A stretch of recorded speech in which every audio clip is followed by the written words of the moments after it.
కానీ ఇక్కడ ఆహ్, భార్య పైన భర్తకు ఒకరికి ఒకరే, ఒకరికి ఒకరే, ఇంకొకరొద్దు.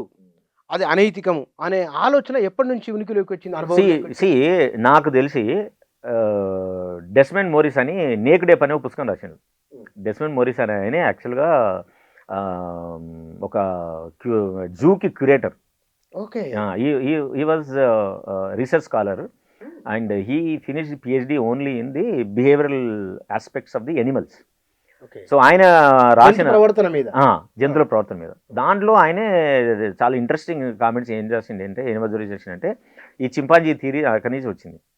కాబట్టి ఈ ప్రపోజ్డ్ థియరీ మేబీ మనుషులు అనేవారు చింపాంజీకి దగ్గరగా ఉన్నారు కాబట్టి, అది కూడా మమ్మేలే కాబట్టి, సో చింపాంజీని గమనించి చింపాంజీ ఎట్లయితే ప్రెగ్నెంట్ అయినప్పుడు ఒక సెక్యూరిటీ సిస్టమ్ లాగా తను మేల్ చింపాంజీ ఎట్లా ప్రొటెక్ట్ చేస్తుందో, so humans started copying it. ఇది బాగుంది, ఈ మోడల్ బాగుంది. ప్రెగ్నెంట్ ఉన్న ఫీమేల్ యొక్క పని చేయలేదు, వీక్ ఉంటుంది కాబట్టి ఫుడ్ ప్రొవైడ్ చేయడం అనేది ఎవరైతే మేట్ అయిపోయి కలుస్తారో వాళ్ళ బాధ్యతనే ఉంటుంది అనే దగ్గర నుంచి 1 for 1 ఐడియా స్టార్ట్ అయిందేమో అని నాకు అనిపిస్తుంది. ఈ propose this I found it is make sense అనిపించింది. మనం సమాజంలో సర్వసాధారణంగా వినే మాట ఇప్పుడు వినట్లేదు కానీ కొద్ది సంవత్సరాలు వెనక్కి వెళ్తే ఏలటోనికి 7 మంది పెళ్ళాలను సామెత ఉంది. ఏలటోనికి 7 మంది పెళ్ళాలు అంటే మీరు ప్రాచీన కాలంలో అటు ఫుడ్ ప్రొవైడ్ చేయగలడు కాబట్టి, ఆహారం ఇవ్వగలడు కాబట్టి 5 మందినో 6 మందినో ఒకరికంటే ఎక్కువ చేసుకునేవారు అనుకున్నాం. మరి రాజుల కాలంలో ఒక్కొక్క రాజుకు ఇంతమంది డజన్ల భార్యలు ఉండేవారు కదా. ఒక భార్య సరిపోతుంది కదా, ఎంత రాజు అయినా ఎందుకు ఆయనకు అంతంతమంది?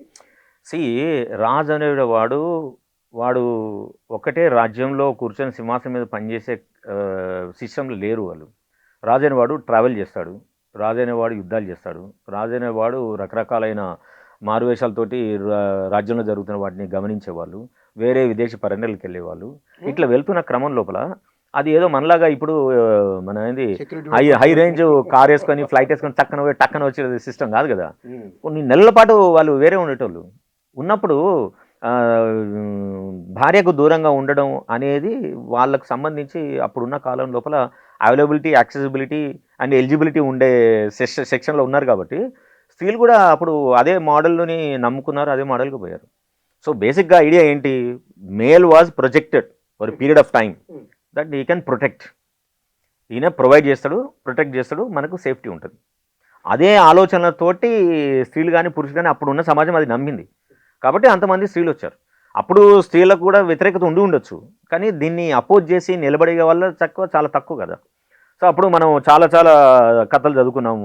రాజుకు వ్యతిరేకంగా పనిచేసిన వాళ్ళు ఉన్నారు, రాజులు వాళ్ళని శిక్షించిన కేసులు ఉన్నాయి, వాళ్ళని అరెస్ట్ చేసిండ్రు, వాళ్ళని చంపేసిండ్రు, రకరకాల దోపిడీ, రకరకాల అణిచివేత అప్పుడు జరగలేదని మనం చెప్పలేము.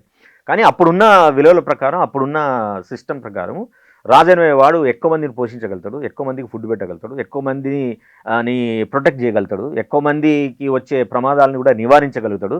కాబట్టి స్త్రీలు కూడా they were okay with that's how it went on. అంగీకరించారు అప్పుడు సిస్టమ్.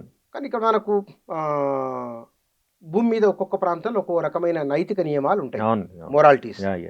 ఈ మొరాలిటీస్ అనేవి మానవ సంబంధాలలోకి ఎప్పుడు వచ్చినాయి, అవి ఎప్పుడు ప్రవేశించాయి? ఎప్పుడైతే నాకున్న నాలెడ్జ్ ప్రకారం, నేను చదివిన దాని ప్రకారం, ఎప్పుడైతే ఈ మెసోపొటేమియన్ కల్చర్ నుంచి స్టార్ట్ అయిందో, రిలీజియన్ అనేది మన జీవితంలోకి వచ్చిందో, పెళ్ళి అనేది ఒక సంస్కారం అనే ఒక ఐడియాను మన హిందూ ఫిలాసఫీ నుంచి స్టార్ట్ అయిందో, ఎప్పుడైతే రిలీజియన్ ద్వారా పెళ్ళి అనేది ఒక ప్రీస్ట్ మాత్రమే చేయాలని ఆలోచన వచ్చిందో అప్పటి నుంచి ఇమ్మోరల్ అనేది స్టార్ట్ అయింది.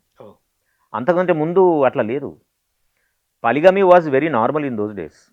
ఓకే, కాకపోతే ఉన్నప్పుడు ఒక వ్యక్తితో ఉండొచ్చు, కానీ ఎప్పుడైతే వాళ్ళు కాంపిటెంట్గా తయారయ్యి సెల్ఫ్ ప్రొటెక్టివ్గా మొదలకు వచ్చారో అప్పుడు వేరే స్త్రీలతోటి వేరే పురుషులతోటి పోయే అవకాశం అప్పుడు కలిగి ఉండేది.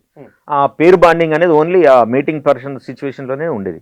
ఆ తర్వాత everybody has their own choices to take it. అంటే మీరు చెప్పేది నాకు, అక్కడ మన నీలగిరి కొండల్లో తోడాస్ అనే ఒక ఆదిమ జాతి ప్రజలు ఉన్నారు. బహుశా వాళ్ళ జీవితం వాళ్ళు ఇష్టం ఉన్న వాళ్ళతో ఉండొచ్చట, చేయొచ్చట. మరి బహుశా దానికి ఉదాహరణ అనుకోవచ్చా వాళ్ళు?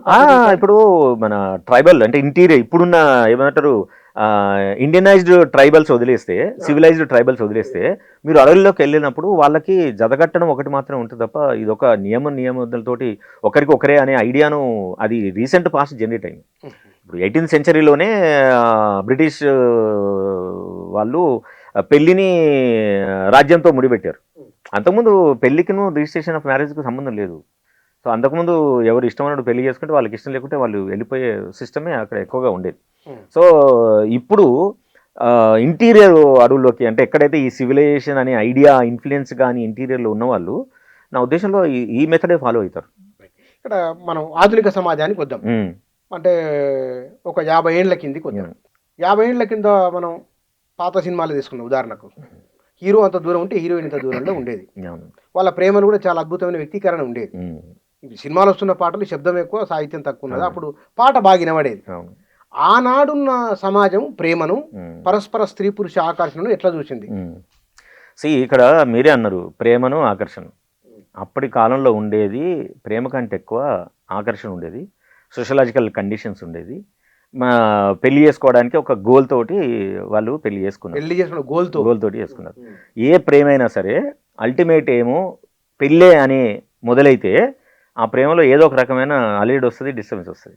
ఇప్పుడు ప్రేమలు ఎక్కువ మంది పెళ్లి చేసుకోవాలని అవుట్డోర్ గోల్ తోటి ప్రేమించడం మొదలు పెడితే ఒకసారి ఆ గోల్ రీచ్ అయినాక ఇంకేముంటుంది? ప్రేమ ఏముంటుంది కదా. మేజర్గా ఇప్పుడు పెళ్లిళ్ళు చేసుకునే, ప్రేమించి పెళ్లిళ్ళు చేసుకునే అందరి కుటుంబాల్లో సమస్యలు రావడానికి ప్రధాన కారణం ఏంటంటే ప్రేమించుకునే వాళ్ళ లక్ష్యం ఓన్లీ పెళ్లి చేసుకోవడం కాబట్టి. మరి ఏముండాలి వాళ్ళకు? ప్రేమించుకోవడం ఉండాలి కదా. అయ్యో, ఎన్ని రోజులు ప్రేమించుకుంటారు? That's what I'm saying. How you raised a question. అంటే ఎక్కడి నుంచి మాట్లాడుతారు మీరు? మరి పిల్లలు అయిన తర్వాత వదిలిపెట్టిపోతే? That's what I'm telling you. పెళ్లి చేసుకోవడం మనం సహేతుకం కాదని మనం అనట్లేదు. ప్రేమించుకోవడంగానే నీ మైండ్ నీ నుంచి ఆ క్వశ్చన్ ఎందుకు వచ్చింది నాకు? ఎందుకు వచ్చిందంటే పెళ్లి చేసుకోవడం అనేది ప్రేమకు సంబంధం లేదని మీరు చెప్తున్నారు. అయ్యో, పెళ్లి చేసుకోమనే అనేది. పెళ్లి చేసుకోవడం మరి ఏమవుతాడో అంటున్నావు కదా. ఎందుకు ప్రేమించట్లేదు? ఎందుకనంటే మన లక్ష్యం, మనకు ప్రేమించడం ఎట్లానో తెలియదు. ప్రేమించడం లక్ష్యము పెళ్ళి అని చేరినప్పుడు పెళ్లి చేరినాం కదా అంటే ఏంది? దీని వెనకాల ఏం మెసేజ్ ఇస్తుంది మనకు? పెళ్లి చేసుకోవడం అనేది మన సెక్యూరిటీ బాండ్లోకి వస్తాడు, మన ఉచ్చులోకి వస్తారు. ఓకే, ఇవి వచ్చిన తర్వాత వాడు ఇడిపోవడం అని ఉద్దేశం, ఆమె కానీ అబ్బాయి కానీ. బట్ దట్స్ రాంగ్ కదా. పెళ్ళి అనేది వ్యక్తులను బంధించడానికి కాదు కదా. ప్రేమించుకున్న వాళ్ళు ఎక్కువ కాలం పాటు స్త్రీ పురుషులు కలిసి ఉండే ఒక ప్లాట్ఫామ్ క్రియేట్ చేయాలి అని అంటే పెళ్లి ద్వారా మాత్రం సాధ్యమవుతుంది అనేది rule of the land. Okay, so ఈ రూల్ ఆఫ్ ద ల్యాండ్లో ఫిక్స్ కావడానికి మనం పెళ్లి చేసుకుంటున్నాం, కానీ ఒక పెళ్లి ద్వారానే మనం కలిసి ఉండాలని రూల్ కాదు కదా. కానీ చాలా మంది అంటారు ఈయనకి 2 గర్ల్ ఫ్రెండ్స్ ఉన్నారు, ఏదో సంథింగ్ డిస్కషన్స్ అవుతుంటాయి కదా, ఎందుకు ఒకరికంటే ఒకరు ఇంట్లో అందమైన పెళ్ళ ఉన్నా సరే పక్కింటి చూస్తుంటారు? కారణం ఏమిటి అసలు? ఇక్కడ రీజన్ ఏమిటి? ఇప్పుడు మనిషి యొక్క టోటల్ ఎవల్యూషన్ చూస్తే మేల్ ఫీమేల్, మేల్ యొక్క జెనెటికల్ ప్రోగ్రామింగ్ ఏంటి? He has to spread his sperms across the globe. That is the endowment of the male. Okay. So he has to create that progeny. So that's how the male was trained.